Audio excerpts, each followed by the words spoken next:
Hello, rollers! Quick content warning. Today's episode features discussion about and quotes from a literal Nazi. This show stands in direct opposition to Nazism, but if you prefer to skip it, just jump to 2810.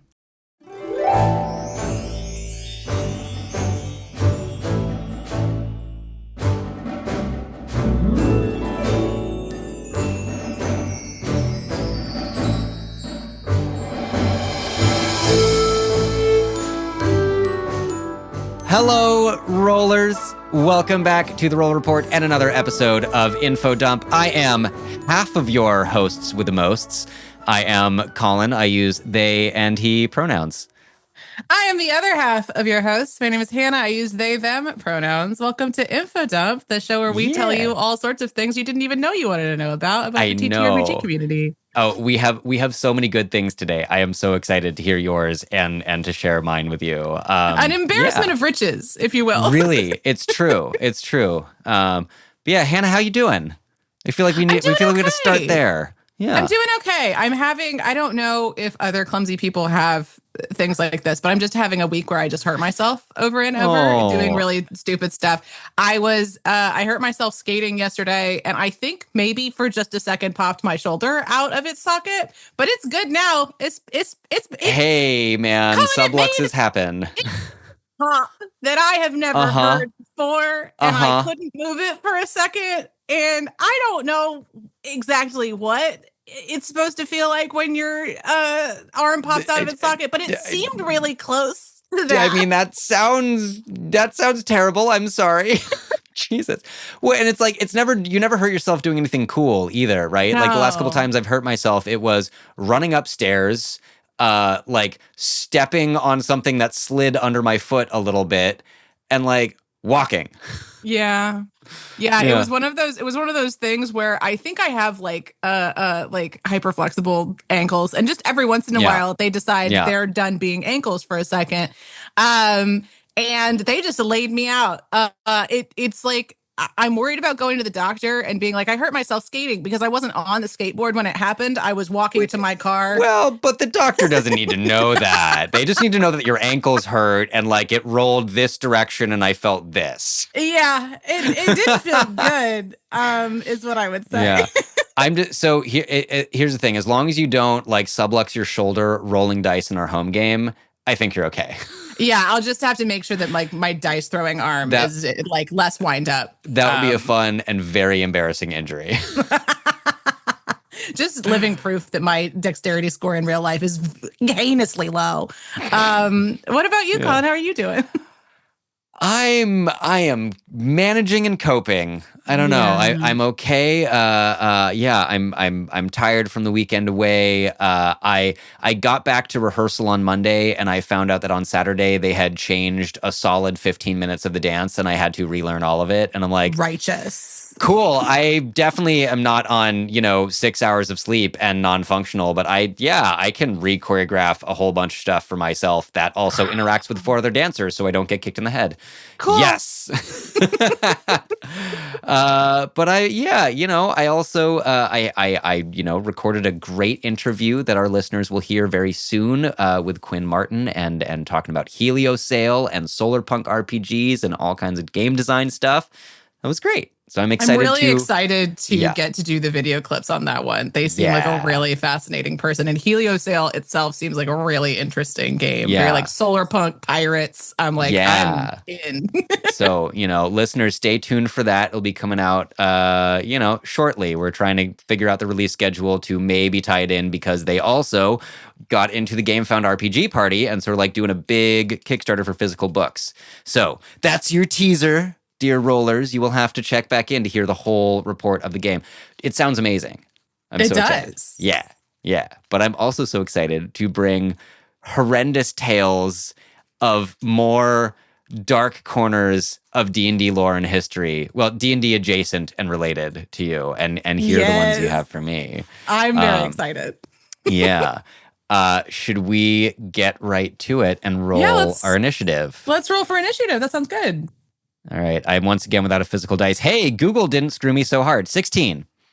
I got a 7, so it's you first. Okay. So here's the deal. I have a piece of news that I'm just like, this is kind of cool. And then I have a story that's going to take longer. So the cool piece of news, confirmed by EN World, I believe. Let me pull it up and make sure that I'm doing it right. Yes. Confirmed by EN World, Critical Role is announcing a video game development. Yeah. It is okay. So there's not a ton that I've found so far, but there was an announcement. They are partnering with Ad Hoc Studios on a number of projects, including a game set in their homebrewed world of Exandria. Oh, that's fascinating.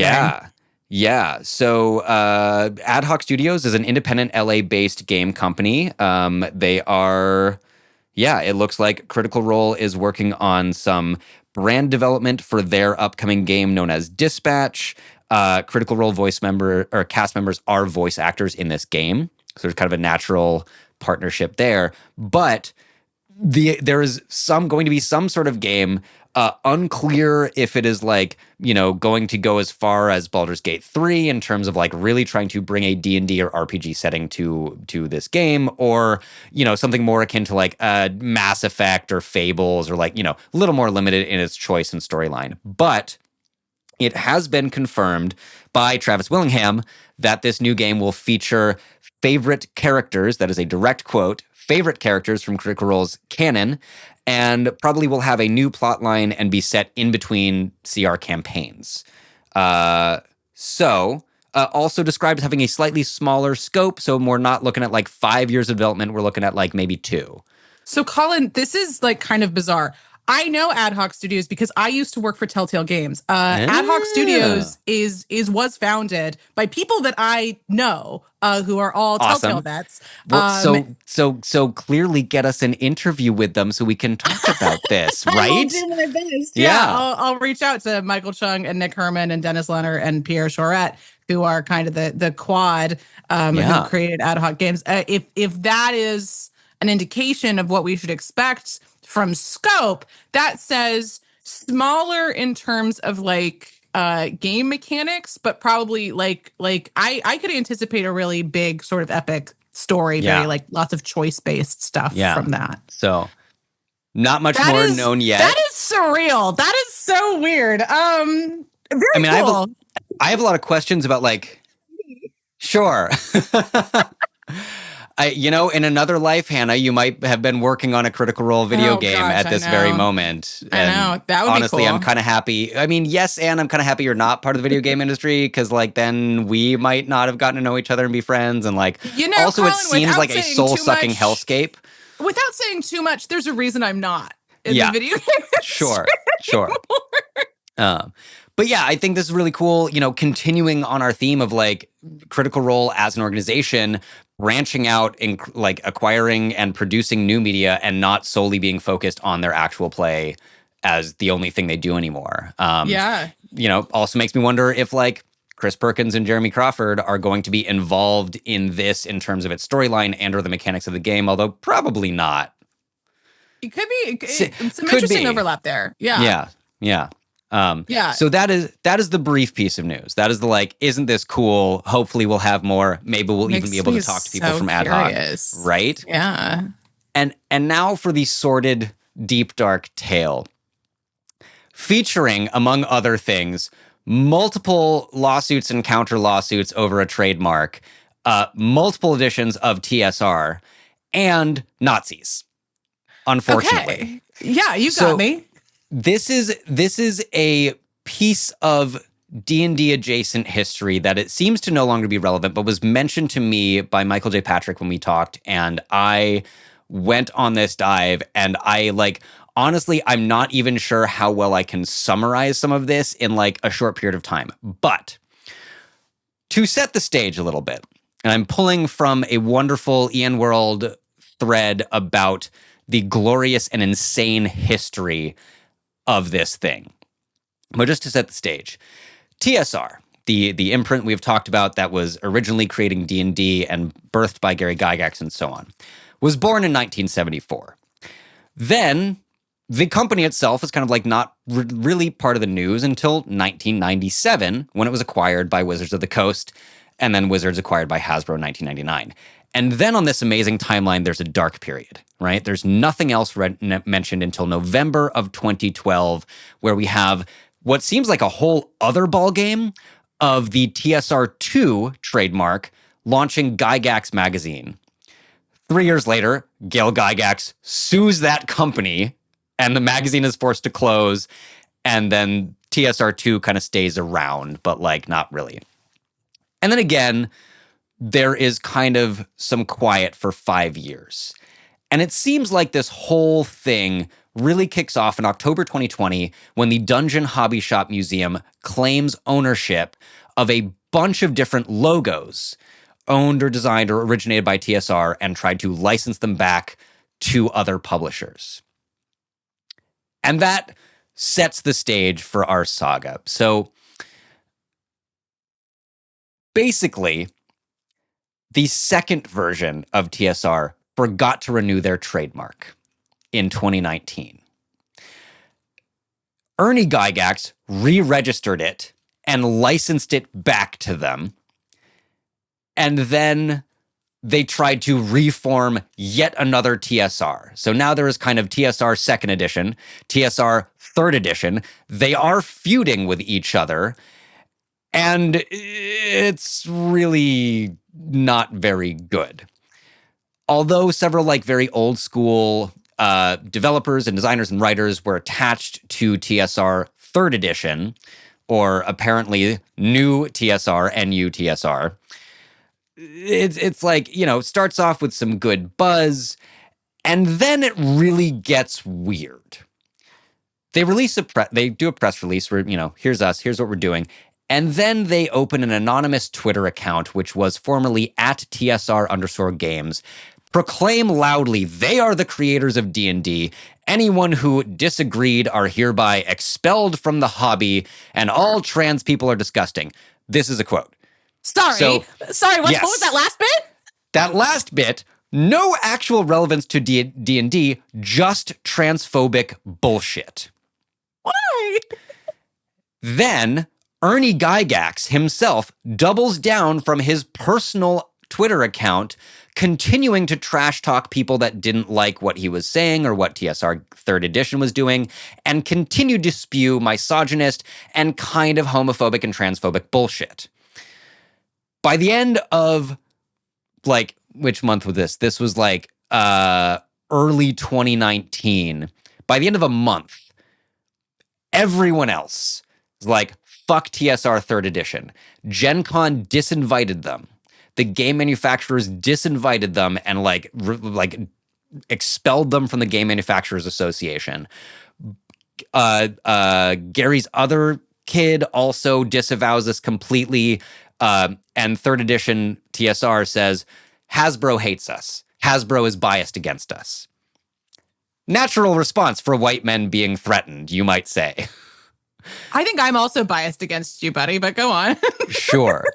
Now, I'm not going to dig too far into it, but there's another thing that happens in like the first month where the TSR Games account, the Twitter account, announced that is managed by a new PR person named Michael. Except 4 days later, they started banning or blocking anyone who says, "Where's Michael? Who's Michael?" And just this mystery person appears, says they're the PR person, and then like vanishes. And there's, of course, a lot of joking tweets about like, hey, where's Michael? What happened to Michael? Has anyone seen Michael? Not the point, but an interesting and weird little thing. Now, at this point also, TSR third edition splits apart. Can't seem to keep it together. One continues to call itself TSR, which on where I have read this and on these timelines, it is referred to as TSR 3.5. Oh my God. Michael reappears, announces the Twitter account had been run by someone else who is now gone, and all of its tweets should be considered, quote, invalid. The other company that split off is now known as Wonderfilled or Wonderfiled and run by Steven Deinhardt.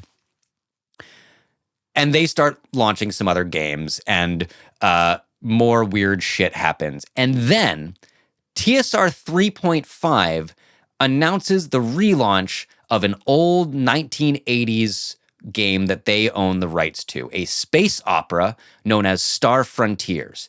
And this is where Michael Patrick and I got into it because he had referenced this game and like it was really exciting. I was like, well, tell me about it. And he goes, wait, you need to read this whole story.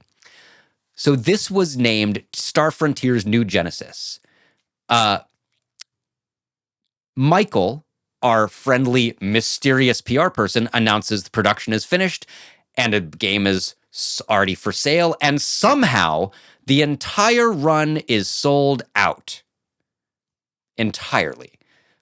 As far as I've been able to tell, with a little bit of research, not like exhausted and in-depth, but a little bit, no one has ever been found that actually purchased this game. They just announced it. They announced that it was sold out. Everyone who asked questions were blocked. Cool. And then we get a little reappearance by our friend Michael, who says Star Frontiers New Genesis had a very limited run and will never be reprinted. And also, by the way, I'm resigning. What? Yes. What? Hold on. Okay, so the game is sold out, and also, but nobody asked any questions, and also we're never reprinting it, and also I'm resigning. Yes. And also, to repeat, I can't find evidence of anyone purchasing this game and receiving a copy of it. Well, I guess that's one of my questions for you. So you have these two competing TSR companies. Are they like making, because they don't own the rights to D&D anymore. D&D is owned by Wizards of the Coast at this time. So what are they making? Well, let me tell you.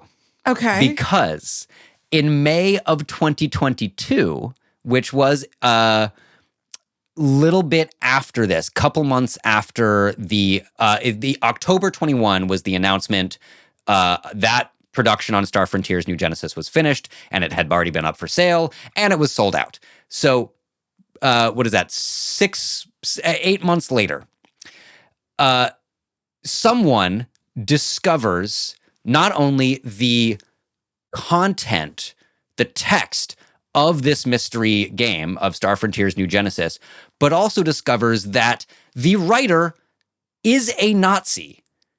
Not like weird right-wing American bullshit, like actually not calling himself something else. No. And we can see this. There is you can see this as well. There's a website called nohateingaming.com featuring this person's tweets. And I will give you a very, very, very brief summary.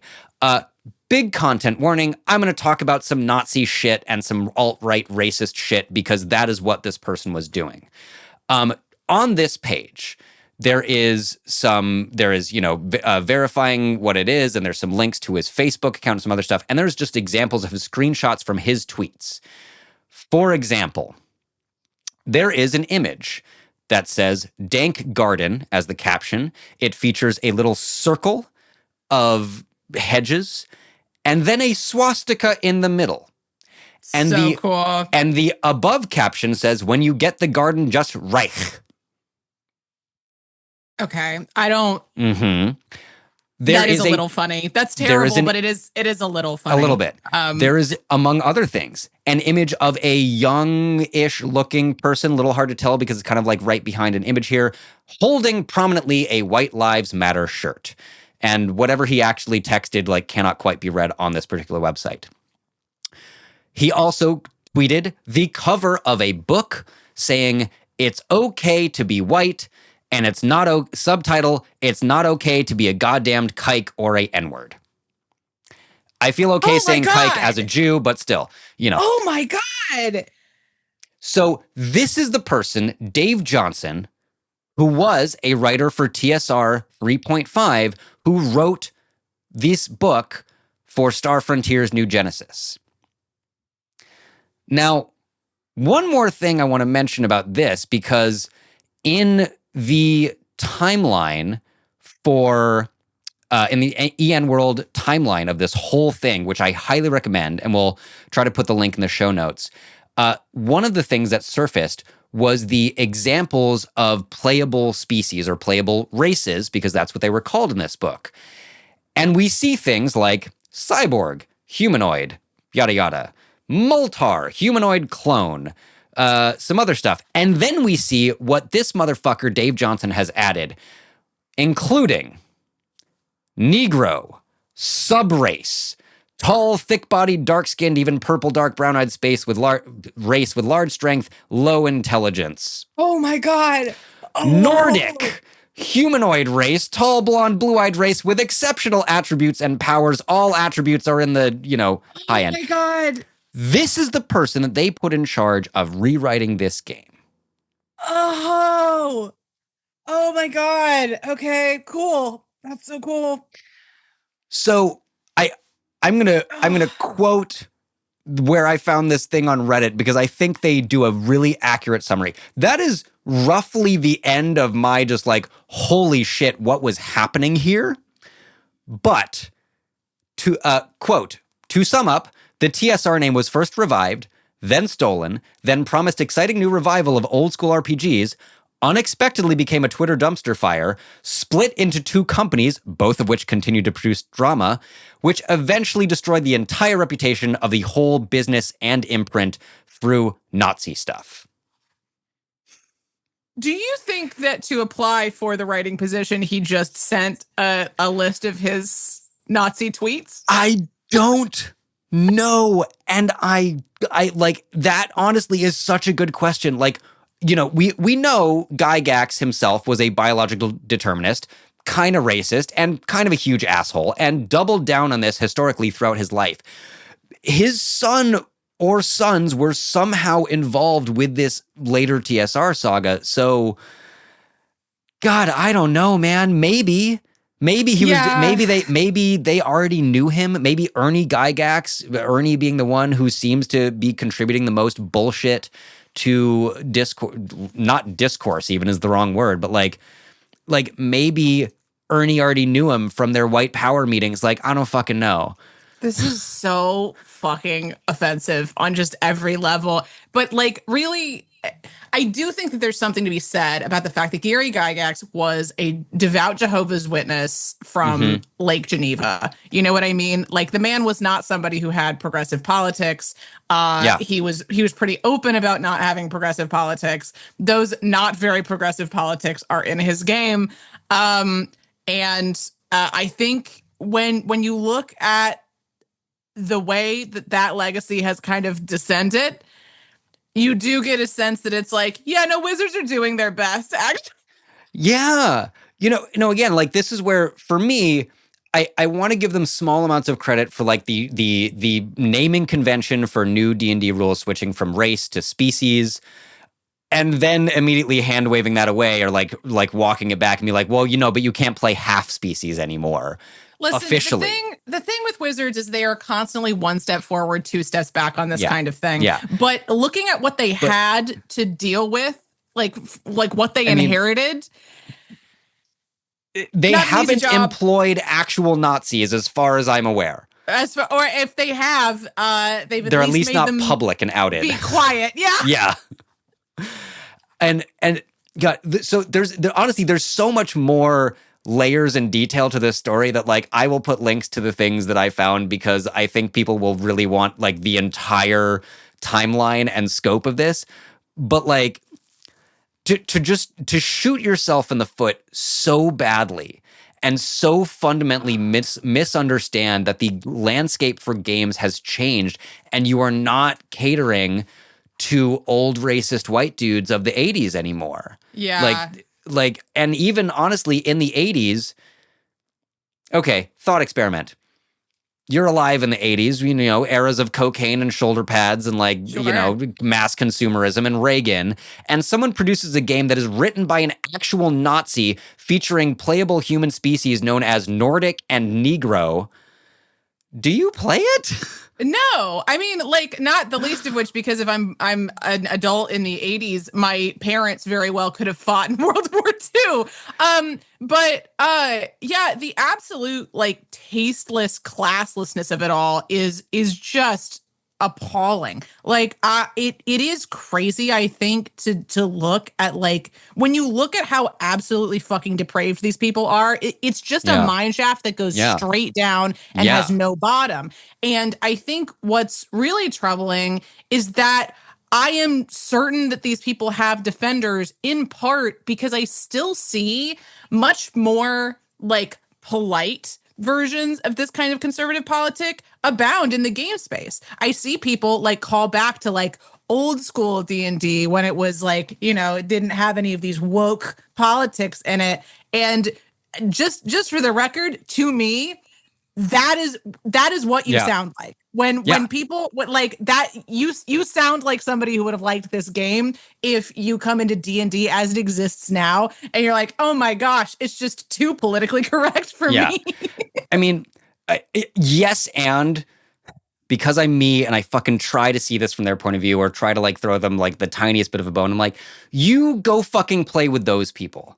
Like, don't bring your racism and bigotry and you're like bemoaning the loss of biological determinism in first edition D&D into 5e and like more fun spaces.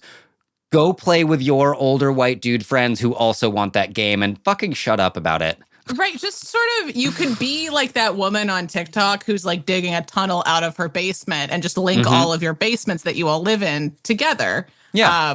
Seems fine. And the inevitable cave-in will be better for all of us. Yes, exactly.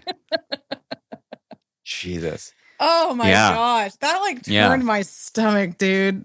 So you know, it like you kind of have to laugh. I'm like horrified. I am also like mildly ill thinking about it. I'm just like, well, at least they fucking shot themselves in the foot and that company cannot produce games anymore, even if no kidding. This like, motherfucker still is. Over and over. It's like they had a gun and then they just kept reloading it. And every time it was just right into their foot. And you're like, man, the same spot? And they're like, yeah, and I'll do it again. And you're like, don't. Nobody wants you to do it again. Oh. Yeah. Oh my God. That's a lot. This game, man. I mean, see, here's the thing is like, I'm all for like an interesting like space age RPG if you can do it without being fucking racist. Like, for example, Heliosync. Let's talk about, we're not going to, we're going to have a whole episode about that, but like it is a, you know, hopeful, solar punk, optimistic, cool thing that is not written by a Nazi featuring Nazi racist stereotypes in its actual mechanics. I wish that the bar was just a little higher than that. Sadly, frankly, this is the day and age we live in, Hannah. No kidding. Until we can imagine a better world. Yes. But But this, you know, I would say you're welcome for, you know, in exchange for bringing me stories about like Lorraine Williams being horribly treated by the brothers Bloom and Gygax himself and these other things. We got to even the field a little bit there. We do, and I love knowing messy drama about bigots when it turns out those bigots didn't get to do what they wanted. You know what I mean? That's always nice when somebody like gets their comeuppance. I enjoyed that. I have a story that's a little bit less entertaining. But just a quick spot of news from Wizards. I wonder if you've heard about this because it was up on TTRPG Insider that I first heard about it. Our lovely guest Chris Hutton is the guy responsible for the reporting on that site. The Artificer supplement for the 2024 that is out rolls. Now. It is not. It is not? No, what happened? It won't be for quite some time. So the Artificer supplement, a whole bunch of people who got the 2024 edition of the Player's Handbook did notice that in spite of the fact that it is heavily taking stuff from Tasha's and other sources, that it did not include the Artificer class. It included the original classes in the 2014 PHB. And the Artificer supplement was slated to release in August at a price point of $30. Jesus fucking Christ. Oh, yeah. so I know why I'm confused. I looked at the Unearthed Arcana that had been out briefly and did not actually absorb it. But this was the official one was supposed to come out for $30 for $30 a class. Yeah, so it includes. Did they include adventures and sorry, go for it. It did, yes. So okay, right, exactly. Jesus. I heard that price point and I was like, it's insane. It does include 5 subclasses, which are 4 of them reimagined, 1 of them new. 5 revised species as a part of the book, 17 new backgrounds, 28 new feats, 3 campaign frameworks, and about 20 plus new monsters, according to the official listing on D&D Beyond. Now, the book was intended to be a companion, not a replacement for Eberron Rising from the Last War. Which does seem to imply that the 2024 rule set is intended to still be compatible with adventures from the 2014 line. But the Artificer, very popular class. First appeared as a playable class in 3.5e, but was already present in the game from 1996 in Advanced Second Edition. Actually, as a subclass of Wizard, if you can believe it or not. I can totally believe that, honestly, and there's a lot of ways that makes more or the same amount of sense as it being its own sort of half-caster class. Yeah. Right. Yeah. So it was introduced in 2004 as a part of the original Eberron release, and was introduced in 5e by Eberron Rising from the Last War in 2019. Tasha's Cauldron of Everything was what included kind of the update, like streamlined version of the class with additional subclasses. And because the 2024 update takes a lot from Tasha's and Xanathar's, the fact that it was not included, people had a lot of questions about that. It was play tested, as you rightly noted, first in December and then again in February, with some revised subclasses in the Unearthed Arcana. So it was anticipated out in August, but it is being delayed until December. Did they say why? Yeah, as of an announcement on the 18th of July, the first printed copies, they had received them. They'd had them for a few weeks, and there was some kind of serious issue with the books. Basically, the covers started warping, which appears to have been a defect that developed after production. And they have recalled the entire print run to redo it. Honestly, good. Fuck them. Spend all that money again. I don't know, man. I mean, also good because I guess that shows they care marginally about putting a product out that is not going to immediately warp and get fucked up when people buy the physical version. But that is funny. That would be their luck. You know what I mean? Yeah. That is kind of like that's the year that they're having. They said in this press release they were looking to preserve the integrity of the experience, quote unquote, and ensure a unified launch. But I think what people have noted is they've also pushed the digital release back that far. They have ostensibly all of the material that goes in the book. That seems like a kind of questionable business decision for me because one, you'd get people's stuff out. You have people would buy the PDFs and the electronic versions sooner. Yeah. And or continue playtesting them and giving them feedback and be like, hey, you didn't miss this typo on page 7. Especially because the digital release is cheaper. You can get the entire digital release for $20. Yeah. The combined physical and digital you can get for $40. It does beg the question of why push it that far.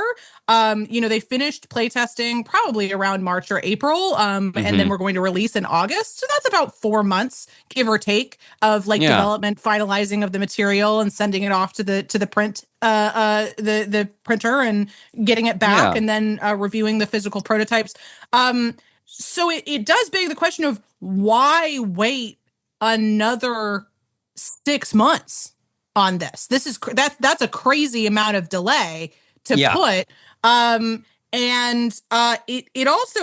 It might be to avoid conflict with other releases. But the next release, which is Heroes of the Borderland, isn't due to release until September. So I'm not exactly sure why they're pushing it that far, unless they need to secure an entirely new printer and go about printing these completely I'm wondering differently. that. Like, this is something that I don't know about how long these things take. Like, if they're, because presumably the layout is done, the files are done. You need to send the package of electronic materials to a printer who then prints it. Right. Presumably, not knowing anything about this actual process of that. And so I wonder, I wonder, one, how, depending on where they're printing, how badly is this affected by our Cheeto and Chiefs tariffs? Yeah. Is there, I don't know that there's any advantage to doing it later, but just like, is it just going to take that long for supplies to come into the US and be printed? Right. Is that a possibility? Or, I can't think of anything else. Because they think the other release this fall that they just announced was a Stranger Things based something in conjunction with season 5 in October, right? Mm-hmm.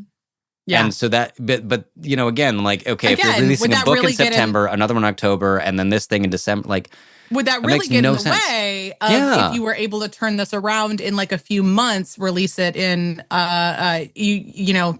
like closer to October timeline? Would that really adversely affect the sales of other things? It's hard to say. Now, I do know one of the things that Chris had mentioned in his reporting on this is that one of their distributors, so somebody who, rather than, I think, printing the books, holds the books in warehouses and sends them out to game stores and other places for people to buy them, is filing for bankruptcy. And that is kind of a whole other can of worms that I don't want to dive too deep into because I'm still learning the details of it. But I do wonder if that could partially be related. It did. Yeah. This seller, this is Diamond Comics, which recently filed for Chapter 11 bankruptcy, and has filed a petition to the court to be allowed to liquidate all of their stock to pay off their creditors and pay back their liens without paying back the people whose books those are. That sounds problematic, to say the least. Oh yeah, no, they received quite a few objections to that particular mode of action. So we'll see how that develops. Last I looked, it looked like objections to that, the timeline for that had been extended, just to allow people to get stuff into the judge. So I might be able to talk about that next time. But it is the long and short of it, from what I learned, is it is a mess. So it could be that is contributing to the delay here, or at the very least contributing to just kind of the overall feeling this year that, man, Wizards can't catch a fucking break, huh? I wish I cared more in some ways. I think, like many people, I am increasingly disillusioned with their ability to successfully shepherd a game that I love and care about, and was my entry into this world and this community and into collaborative storytelling. And they just keep fucking it up. They sure do. And just leaning as hard as they can into late stage capitalism fucking service model and trying to get you to pay for literally every single fucking thing. Yeah. And so instead I'm like, great, lose more money, guys. Lose more money, lose your shirts on D&D and sell it to the fans.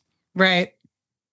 Lose more money, lose your talent, lose I do get that perspective. Yeah. I definitely care, but only because I find it very funny. It's also that, to be fair. I also will say I definitely do feel bad for people who had put in their pre-orders for this release. It does seem like even pre-orders are getting pushed back that far. And although Wizards is now including, as part of, if you do pre-order, they're including an extra mini adventure as part of it. But they must have had that locked and loaded, ready to go. Yeah, you know what I mean? That's a too little, too late, and what a feeble attempt at appeasing. Yeah. I think that asking for $30 for a supplement of this. Like I've seen the books; they're pretty thin. Asking for $30 for a book that size, like, yeah, you better like pull the entire print run if it doesn't, if it's warping within a few weeks, if it's you not getting absolutely perfect. And also, I mean, still. Because $30 is already a galling amount of money to ask for this. Yeah. And I think it's just like one in a long line of entries into, wow, Wizards is being super greedy right now.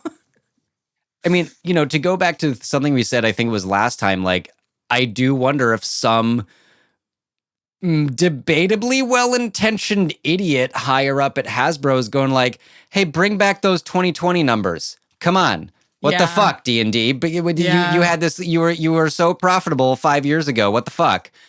And again, that fundamental misunderstanding.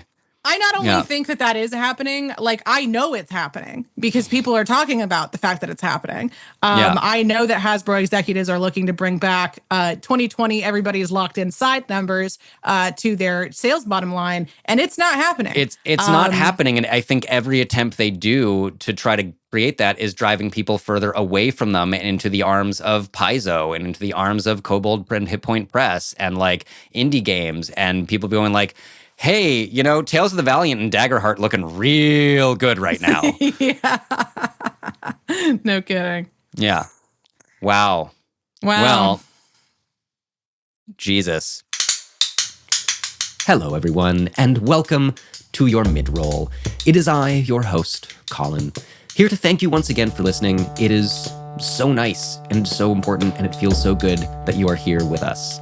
And also to remind you that if you never want to hear me say that again, if you just are excited about the show, if you love what we're doing, you can support us on Patreon at patreon.com/therollreport, where also, for as little as a single $1 a month, you can submit questions for our interview guests. Only our friends and supporters on Patreon can submit questions, and only they will get to hear the answers. We've got some really incredible guests coming up as usual, and if you want to hear their answers to your questions, head on over to Patreon. Also, you can follow us on social media. We are at The Roll Report Cast on Instagram and TikTok, and now on Blue Sky. Ooh.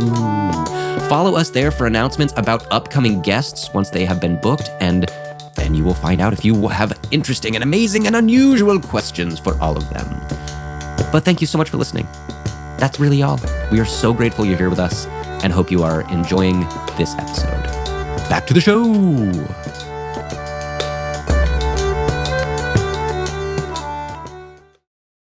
You want to read some horror stories? I want to read some horror stories, and I saved one I thought was going to be very appropriate for us, if I'm remembering the one that I saved.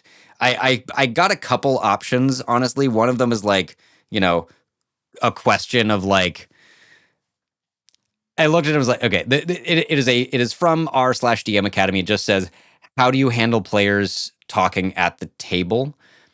And I was like, I don't actually think that's interesting. So instead, crosstalk's interesting. Yes, I think so. And maybe we can talk about that one another time. Yeah, I swear to God, I say, yes, okay. This one is a horror story that also is like short enough and really ties into your and my intense dislike of what is happening to some corners of this game. This is from r/RPG Horror Stories. The title: I played in a game wherein the GM's responses, both in and out of character, were almost all AI-generated effusive praise and purple prose. No. And they have examples. So this is yes. Last April, I signed up for a one-on-one Planescape game. The GM's responses were strange from the start, and it quickly became clear that GM was using AI for nearly all their message.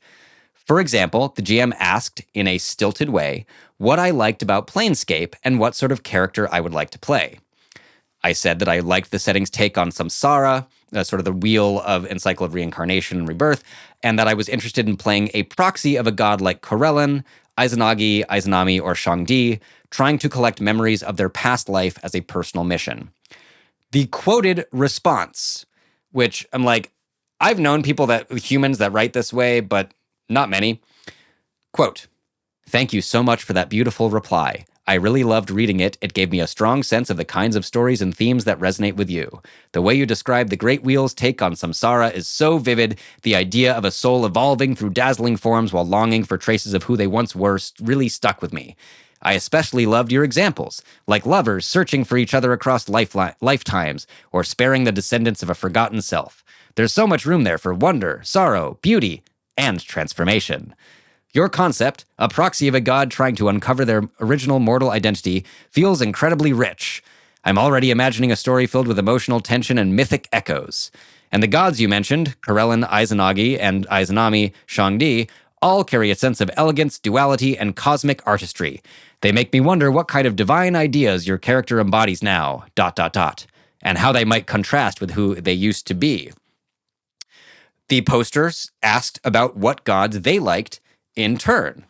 Quote, and to answer your question about which gods I like, I think the two divine figures I'm most drawn to right now are the Lady of Pain, parenthetical, though it is unclear if she can be considered a god, IIRC, and Hanali Selenil, although they speak to very different parts of me.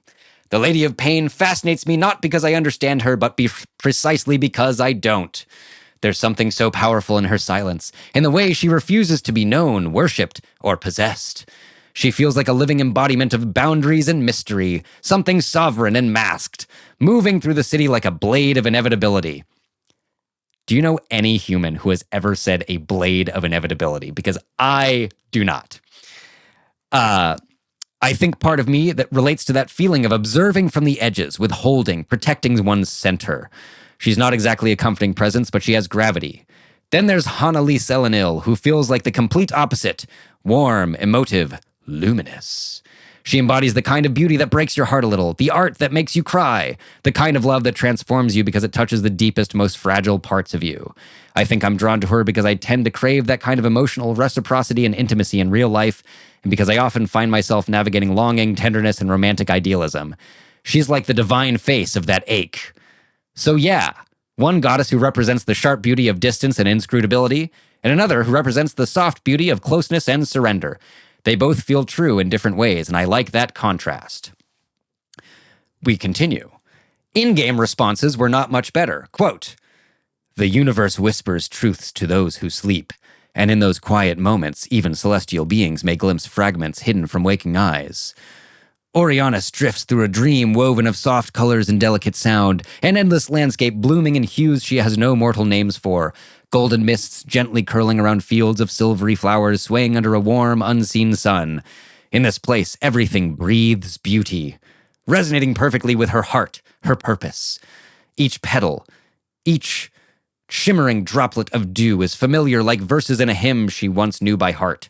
Yet something subtle disturbs the peace, like a shadow fluttering at the edge of vision, vanishing the instant she turns to look. Her celestial instincts sense its difference, its alien quality amid perfection. A silhouette, perhaps, spectral and dim, cloaked in melancholy that tastes strangely mortal, yearning, loss, decay. It watches from afar, drawing neither nearer nor farther, as though suspended at the threshold of memory. To conclude, our poster says, I never figured out why. The GM promptly ghosted.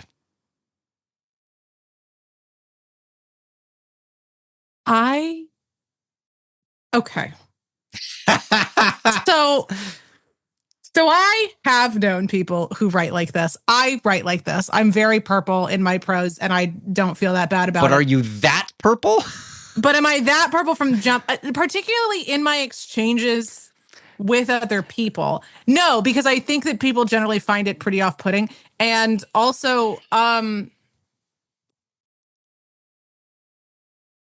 what was happening in it? Like, okay. Like, yeah. From a writing perspective, you don't need to say that many words to say what's happening, right? You don't need that many. And also, like, why is it that people who rely on AI like this are such total, like, no, not a creative impulse in their body, no editorial skills, no, like, sense of, like, they're cowards, and also they don't have any sense of like, this sounds good. Yeah. Right? Like, well, and like, again, to your point, like it's the responses to this person like describing their character and asking what they like that I'm like, I honestly don't know people that would write in that way. I mean, we have played together. We have, as we know also from the Roll Reports campaign, I like writing detailed, elaborate descriptions of like shit that's going down. Like when I want more of a cutscene sort of a thing for my players. Although in our home game, Zach is sort of training me out of that, I guess. Yeah. But like, yeah, if someone is like, what deities of a D&D canon are you excited about? I'm not going to start like waxing poetic about their beauty and inscrutability and the fact they're like the distancing of a lover. Like, I think what's really wild to me is like, you can't answer a question that you're directly asked by yourself. Like, you can't come up with a reason why you like the Lady of Loss. Yeah. That's like, you need something else to tell you why you like it. I mean, I'm also trying to imagine what this GM was doing, right? If they just like have ChatGPT open on another screen, it unclear. Maybe this was going through Discord or some other. It does seem like a play-by-post or text-based sort of thing.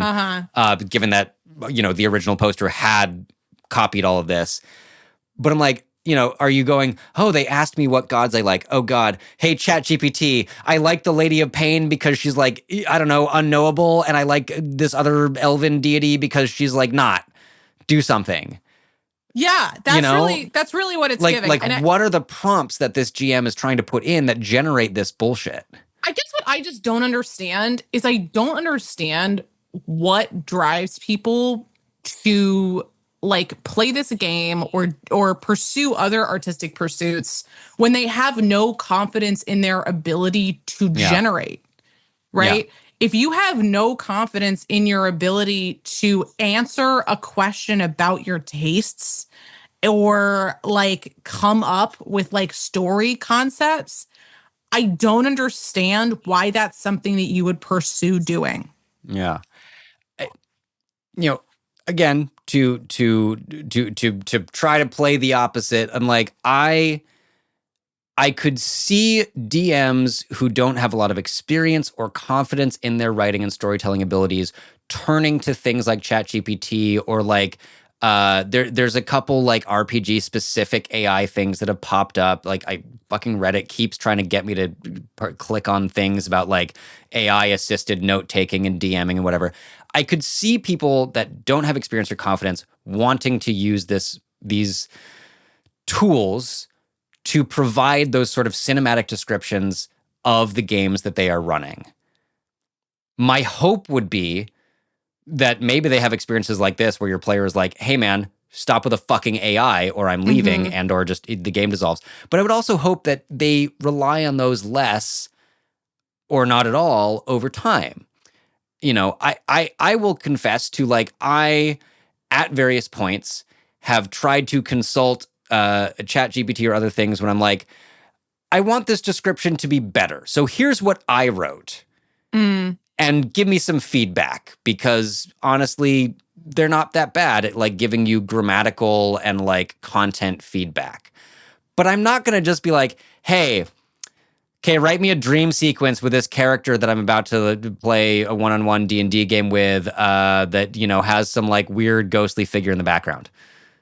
Go. Yeah. And then just like take that and deliver it to my player. Yeah, I think like when we're looking at people who are using AI, right, there's a few reasons why people do it. One is that they don't have the confidence to do something themselves. And so they are entrusting a machine that they feel will do that job better than them to do it. It may also be because they actually don't have like a set of skills. Like we see this a lot in like art generation, generative AI. I also think that like, to speak to what you're talking about, I do think it becomes a crutch. I think it becomes a sort of addictive system of like, you don't have confidence in your ability to do this, so you get AI to do it for you. And then you never build the confidence to do it because AI is doing it for you. And I think the last reason is that one thing that I see that actually troubles me kind of the most about AI is you actually wanted to bounce this off a person and you don't have somebody to do it. Like that's where the role-playing AIs come in, right? Is like you don't have somebody to role play with. You don't have like a person to bounce ideas off of. It can also obviously, like, I think the goal of generative AI is to remove tedium, like taking notes and stuff like that. Like it is like useful to have something that can do that. But I think that those other things of like not having the skills or being afraid you don't have the skills or not having somebody else to talk to are like the fact that people are relying on AI to do that, I think is pretty damaging to all forms of art right now. Yeah. And it's damaging to your own creative processes. Yeah. You know? Yeah. I think we've said it a lot. Like I dislike AI when it replaces actual artists, actual critical thinking. I dislike it on a whole nother level for the intense amount of energy and resources that it consumes, and the amount of like pollution that is increasing solely because of AI and LLMs and like larger data centers and computers. But like, there is something to be said for its ability to get quick and instantaneous feedback on things that you have created and written in this way. Right. You know, like, and I don't know. At the risk of like setting off a firestorm of comments, I'm like, use these tools not the way that they're intended, because they're intended to absolutely replace artists, of course, or intended to let rich tech bros pretend that they can make art because they've trained an AI model on stealing other people's shit. But like, use these tools to make your creative efforts improve and be more confident. I'm pretty against the use of AI in all contexts, but I think that really is because I do see people just completely misuse it. Yeah. Not even necessarily in a way that it's not intended to be used. I agree with you that I actually think it is intended to be used in this way. It should be doing our taxes. Right. It should be doing boring stuff that you don't want to do, right? And boring stuff that you don't want to do should never include the creative outlet that you have. And that's the one. Yeah. If you're relying on AI to write your campaign for you and you're just like there to be the rules arbiter, then you're basically playing a fucking bad video game. Right. You're playing the knockoff like Eastern European Slavic accented version of Baldur's Gate 3 that is known as like, Noldar's Portal 2. Especially because the computer can do dice rolls for you. I don't know if you know this. The computer's great at dice rolls. If you're random number generation has always been a good thing for computers. Yeah, really good at that. I don't know if you know this, but actually the main human contribution to the game that you have is the art side of it. Like the making of the story and the evolution of character and stuff like that. That is the human component of D&D. The math, a computer could absolutely do the math. I mean, and we wish we had it in the days of THACO and like that sort of shit, Oh man. Glad we're not doing that anymore. Glad we're not doing by that and large. anymore. I mean, some people have seemed to have held on to it for whatever reason, as D&D memes have shown me. Colin, one of the very weird things about humans that I have learned is that some of them actually really like doing math. More power to them. Yeah. I have said for many years, what I needed to know was how to count up to 8 in as many languages as I could, and I have done that. All you need to be able to do, because you have to say 5, 6, 7, 8 to dancers. You're so right. And you're so valid. We don't really do it. I mean, I know music can be in like 7, 12 time signatures and shit, but we never dance to that. And we never need to fucking count it. We count 1 through 8. And then you start over at 1. Or sometimes you go 1, 2, 3, 4, 5, 6, 7, 8, 2, 2, 3, 4, 5, 6, 7, 8 if you're feeling spicy. Yeah. Yeah. And that's all you need. That's all I've ever needed. Like, basic addition, subtraction, multiplication, division, sure, like that's fine. Yeah. But like, I don't need it. Yeah. But more power to people that want to do more math and have a good time doing it. Thank God for all the people who want to do more math. I wish they would stop doing things like programming. Thank God for human variety. Yeah. I love that. I wish the people who liked math so much would stop doing things like designing generative AI. That would be cool. That'd be cool. Turn your math brains into like how we remove carbon from the atmosphere and like, I don't know, turn your algorithms to less, horrible content promoting clicks and more wholesome agreement. Bring us together instead of divide us. You could, if you, an algorithm writer, are listening to this, you could be using your powers for good and you're just not. And I think it'd be really cool and special and kind of punk if you did, though. Just putting that out there. Be cool. Speaking of things that are not special or cool or punk, I have my horror story as well. Lay it on me. Let's get off of AI. Fuck AI. Fuck AI. I will say we are generally talking this episode about a lot of things about the TTRPG community that are just kind of universally unpleasant. And my horror story is no exception to that rule. I think that's just where we're at. All right, lay it on me. My horror story also comes from RPG Horror Stories. It's called Now This Is a Story All About How I Encountered That Player TM. Ha! Okay. I, 30F, love D&D. After my main campaign had ended abruptly, I enjoy being a DM here and there, and even have a small and sweet campaign of my own. But I still miss actually playing myself, so I jumped at the opportunity. The group was a mix of friends, all males. This is important, I promise. Who offered me a seat? I brought my favorite character, a female dragonborn barbarian with the charisma of a brick wall. And then there was Andy. Classic. This was my first time meeting Andy in person. Andy was a first-time player and asked the party to help him create a character on the spot. He arrived late, ignored my greetings entirely, although he greeted all of his male friends, and then sat down with a player to help him build his character, a drow warlock whose hobbies included enslaving people and sulking in the darkness of his heart. Before the start of the game, I ducked out to the bathroom, leaving my stuff at the table, my character sheet, my dragon mini, dice, etc. I returned 2 minutes later to find Andy planted in my seat with all my stuff in front of him, chatting with his buddy next to him. My, "Hey, that's my spot," was met with radio silence. He kept nonchalantly listening to his buddy, paying no attention to me. Another player, bless their soul, scrambled to give me their chair. I should have left then, but I didn't. I was intrigued. I was hooked. But also, I never fully clicked with the story after that, though I gave it my best it's like shot. watching a slow motion train wreck and you kind of can't look away and you're like, how bad is this going to get? And what followed was pure entertainment from the scientific point of view, obviously. Every time my sweet, dumb Dragonborn did basically anything, raging in combat, arguing with a noble quest giver, interacting with other characters, Andy snorted, "Classic woman moment."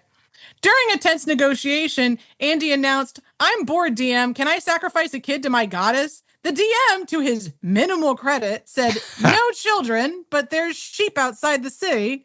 We had to stop the negotiations for Andy to roll perception and find some poor sheep.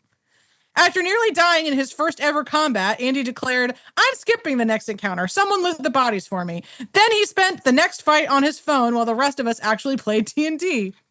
So I left after our session ended early. I strongly believe that I was not the only one who was annoyed by all this, but they said nothing. Andy left the same way he came, not acknowledging me in any way, and the DM was basically enabling him all this time. Am I right? I am not returning to this table, but at least I was morbidly entertained for this one session, and I hope you were while reading this. Update, hey guys, thank you so much for your support, and rest assured, I made the DM aware of why I am not returning to the table. Yes, I did this only after the session and not during, since I did not feel like making a scene in the middle of the session. The battle without Andy's involvement was actually pretty decent, but not enough for me to stay. The DM said that he will consider my reasoning, however, I am not really interested in knowing if this is something that he will act upon. Wow. I mean, two things. One stupid thing that stands out to me is the way this drow wizard, whatever, likes enslaving people and meditating on the darkness of his soul. Very different character beats, I guess. God, fucking. Okay, so we talk a lot, I think, about how it's usually the DM's job to control your table and the DM's fault to not. And something I've been thinking about a little bit that I think I'm going to use this to highlight is the fact that many, many, many people in the world, especially maybe in the US, and maybe especially like within RPG communities, are not taught how to handle or process conflict and critique. Yeah. Right? Because, it's very easy to say, DM of that game, it is your fault for not stepping on this fool sooner. And paying attention to the fact that he walked in, said nothing to your only female player, stole that player's seat at the table, literally, and refused to, like, and since I'm feeling, I guess, kind of charitable today, I want to imagine myself as this DM going like, man, maybe this guy's one of my friends, and like, I don't know how to like deal with conflict at a table or like policing behavior while I'm at a table mid-session. And so I want to use this to indict society and schooling as a whole for not equipping us to handle these situations. Yeah. Yeah. I think for me reading this, like, yes, obviously one of the things that comes up is, wow, this DM sucks. Why was this DM allowing any of this behavior to begin with?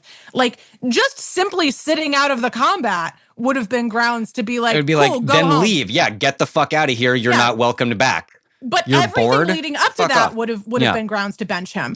And so I do I think that's a perfectly reasonable take on this situation. Yeah. But for me, this is actually also a conversation about, what do you do when you see bad behavior at the table as a fellow player? Because this was an entire table full of people, all of whom could have said or done something about this guy and been like, hey, we're not actually going to tolerate that behavior from anybody at the table. Well, I would put at least $1 that one or more of the other players, and maybe even the DM, would claim to be feminist, an ally to the LGBTQ community, an ally to women, like whatever label they would claim. Clearly, they're not doing it in practice. Right. And as someone socialized male, like there can be a lot of pressure to not call another man out, to just kind of go along with the flow. If you're looking around I'm imagining I'm the player at this table who says, I'm a feminist, I'm an ally, but I'm looking around and going, no one else is saying anything to Andy about the fact he wanted to go like murder a child for his god, and like is saying typical woman move when this player rages. No one's saying anything. So I guess I don't want to be the first one to say anything, but if someone else said something, I would jump in. Yeah, there's a lot of, I think, social pressure in that moment. Like, if nobody has said anything first, I think it can be really hard to be the first person, especially if she's not sticking up for herself, which I think oftentimes people don't, because they're like, hey, man, nobody else is jumping in to help, so I'm going to assume that they like kind of tacitly agree with him. But they should not have to. Right. Especially a table like that, where it is all men and this one woman who's the new player. The other players in the DM, I would argue, have way more responsibility to be the one stepping in. It should not be on the one female presenting, identifying person at your table to say something about sexism or misogyny. It should not. I don't should on people a lot, but it just shouldn't. Yeah. If you want to call yourself an ally, then you have to fucking be one. Or, as my partners like Mug and other things say, we want accomplices, not allies. Yeah. Don't be a fucking silent ally. Be an accomplice. Be the one who is going to rock the boat and be like, that is some fucking racist and sexist shit, Andy. Was the name Andy? I already forgot. It was Andy, yeah. Andy, fuck you, Andy, if you're listening. That was some bullshit.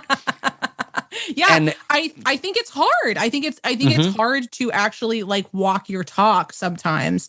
But I do think that it's really necessary that you're not waiting for the person who is being mistreated to speak up before you say something. Even though sometimes that can result in the person who is being mistreated being like, just don't make anything. Like, just don't blow it out of proportion. I'll just deal with it. I think, obviously you have to tread lightly in situations like this. But I do look at this situation and I'm like, everybody at that table could have said something. It's not just on the DM when it's something like this. It's everybody at that table could have said something. And nobody did. And one thing that makes me like, I mean, this is fucking bullshit. I'm a little bit less mad than some other stories that I have read or that we've talked about, because the poster was like, I was morbidly entertained by this and I left the table, and it didn't really affect my life or my self-esteem or like anything about me. And sometimes, like, we have encountered stories, and I have read these stories in researching for Infodump episodes, where I'm like, oh, the person who posted this, there's a couple that are like, the time I encountered a table full of transphobic bigots, and I am a trans person, and I cried and have PTSD from this table, and there's like shit like that where I'm like, that, fuck the DM, fuck those other players. They should have been accomplices. Yeah.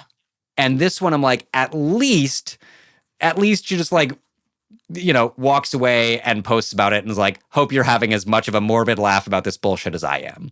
Yeah, I think that is part of like, man, like going through horror stories this week, like there just were a lot of them. And I think we have pretty steadfastly avoided talking about the vast majority of horror stories that you see in forums like this, which are my character was sexually assaulted at the table. I like my DM made really inappropriate emotional untoward to me. I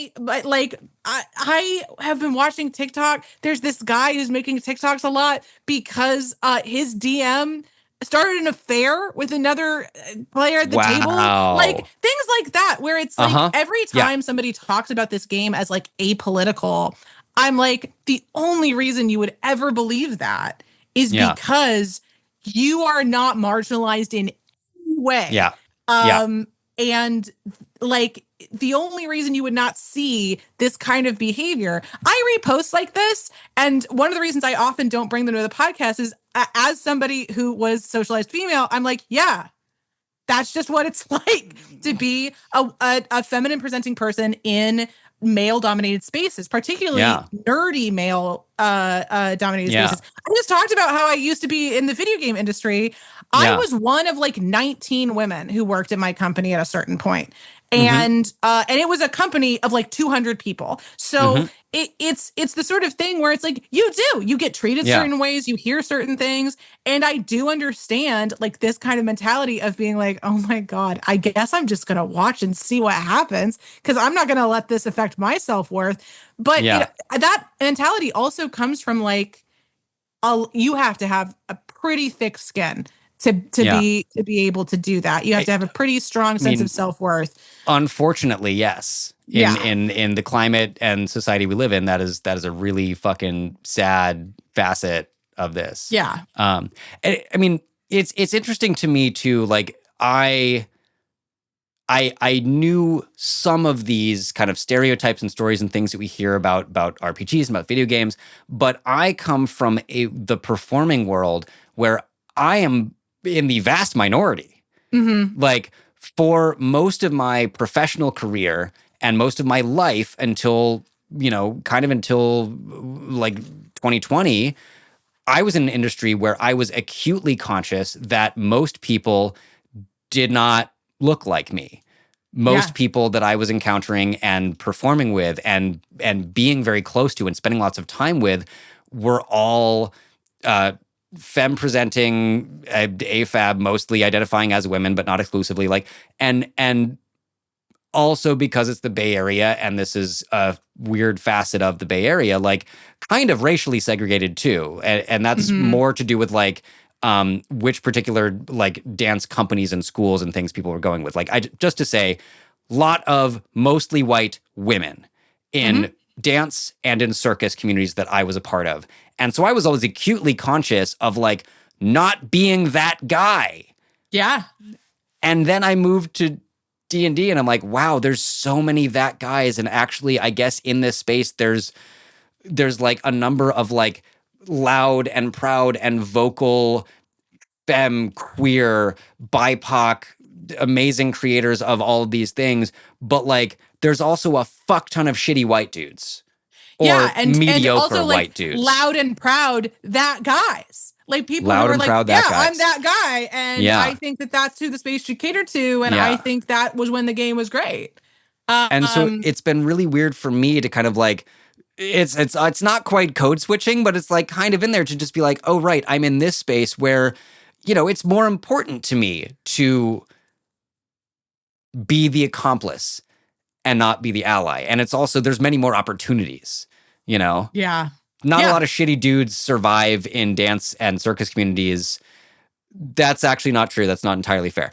The ones that do are the ones that are extremely talented and frequently turn into predators of greater or lesser extent. But it's hard to be a mediocre, shitty white dude in a talent-based field.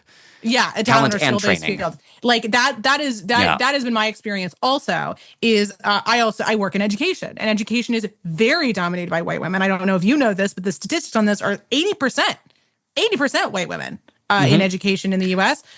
Social work is very similar, interestingly. Yeah. The stuff that is deemed women's work, all women do, but very few women get paid to do. Mm-hmm. And so the women who do get paid to do it are generally white. And so like childcare, you can rest assured there are plenty of women of color in childcare. The women who are getting paid the most are white. And that definitely has a huge impact on socialization in the space. Yeah. And the same thing happens where it's like, if you're in a field like that and you are a man, you are either really fucking good or you're an asshole. And it might be a mix of the two, but you cannot be mediocre and an asshole. And I do find that there are a decent number of that guys in the TTRPG space where they are both mediocre and an asshole. I mean, and most of them are not getting paid. Right. We hope. There's probably some that are doing, pro DMing or something and running their own tables full of little white supremacists. But like, but as a hobby, as a game, again, like, take your 5 white dude homies to your mom's basement and go play your 2nd edition game where all orcs are automatically evil and female characters can't have a strength score over 16. Fuck off. Fuck off. Yeah, I think that's really, I think the second takeaway from this is that like the reason why this gets to be a horror story now is because we are finally moving into an era in the TTRPG community where this behavior is not okay. Is not kosher, is not cool. And I'm very happy for this poster that she has other games that she's a part of that are much better. Yeah. Couldn't agree more. Yeah. I mean, I feel like the last couple times we've had advice, we've had questions that we were looking and trying to give advice. And this one, I'm like, I don't even know that I have one. Like for kind of both of these stories, it's like, well, don't use AI like that shitty DM did to like write your fucking campaign and your responses to what deities you like for you. And in this case, I want to say my advice to DMs and players is be accomplices, not allies. Yeah. Like don't be, I think it is safe-ish to say you are more likely to be backed up when you call out problematic behavior than to be fought. Yes. Except by that player. Well, and also, like, if somebody's fighting back against you, you are now fully on the moral high road. You can pack up your stuff and leave if you want. But the second that you open your mouth to say, hey, I don't think this behavior is very cool, and I am not down to allow it in my space, you have given the person who's being mistreated permission to actually act like they're being mistreated. You've said, hey, you don't need to sit there and act like this is okay. It's not okay with me. I don't like how this is going. And you've also invited other people around the table to also grow a backbone and be like, this isn't okay with me either. You've sort of broken the seal of silence, and now some movement can happen. I think, like we've said before, at your table, as in all relationships, your 2 choices: communicate or break up. Break up with this one. She was so right. Walk away from this one. No, if the DM's response to, hey DM, can I sacrifice a child to my god is no children, but there's a sheep over there? I'm like, Sorry, what? What? That is a deeply and wildly inappropriate response, especially when there's for a player to kind of go like, I'm bored, I want my own solo shit. You're like, that is not the point of D&D, bro. Right. And so, no. Yeah, Just the whole game no. is not supposed to cater to the whims of one guy who just showed up. Yeah. You know? Yeah. Jesus. Well, fucking cheerful stories this week, ain't they? Yeah.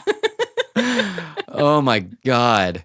I don't know that I have more. I feel slightly exhausted from relating a story about Nazis and AI and hearing a story about a really, well, honestly, that is like not even the least horrific thing that we have seen, but wow. Yeah, I think we're definitely going to aim to have some more maybe upbeat ones next time. But we'll get back to it. I think where I'm at is, thank God none of our listeners are like this. You guys, I'm sure you guys are all very cool, and you would never do anything like this. I really hope not. Seems unlikely. It seems unlikely. We'll see. If you got this far, I assume that you've been listening to the Empire podcast, being like, yeah, fuck that guy. Yeah. Fuck that guy. Anyway, fuck that DM lightly. DM, whoever that DM was, if you listen, do better. Yeah, I think this kind of behavior, all of the behavior that we have covered in our episode today, is stuff that is really the TTRPG community doesn't need any of it. We are better off without people like this in our midst. And if the sort of long story behind TSR 3.5 is anything to go by, the community knows it too. Is that we are past this. We are not hanging out here anymore. Yeah, I agree. Let's look forward to the better world that the TTRPG community is leading us into, as much as everyone else keeps trying to drag us back to the fucking 50s. No kidding. Yeah. Oh, man. All right, well, Hannah, where can people find you on the internet to hear more sparkling, scintillating pearls of wisdom and occasional diatribes against shitty DMing? Absolutely. You guys can follow me. I am everywhere at Booker Queen Draws. You can find me. I'm back on TikTok pretty much fully at this time, but I am also... Yeah, you notice how that ban just quietly never went into effect? Quietly, never. Yeah, I'm also on Tumblr. I'm on Card, C-A-R-R-D. And I am also on Rednote. You can find me pretty much everywhere you'd want to find me. Yeah. You can't find me, but you can find my cats on Instagram at NoGoodCats. You can also find the show at The Roll Report Cast on Instagram and TikTok and Blue Sky. And if you really like what we're doing, you can support us on Patreon at patreon.com/The Roll Report for as little as $1 a month. Am I done? I forget. Is there something else I'm supposed to say? I was having this thought yesterday. It's like, what else do we say on We Go? No. That sounds good. We love you. We love you. Keep rolling cows down a hill. Gently. Gently.